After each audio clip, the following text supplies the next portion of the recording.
I automated my entire job with n8n. Reports, data entry, follow-ups, all gone.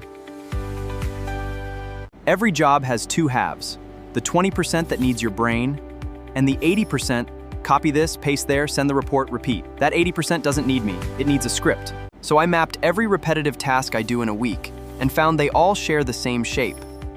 A trigger, some data, and a destination. One canvas, every boring task. Task 1, the morning report. A scheduled trigger fires at 8 a.m., pulls yesterday's numbers from the database, formats them, and summary in my inbox before I've had coffee. Now it's 0. Task 2, the data entry. A webhook catches new form submissions, an IF node validates them, a code node cleans the mess, and it writes straight to the sheet. No copy-paste, no typos, no me. Task 3, the follow-ups. The workflow checks who hasn't replied in 3 days and drafts a personalized nudge. I just review and hit send.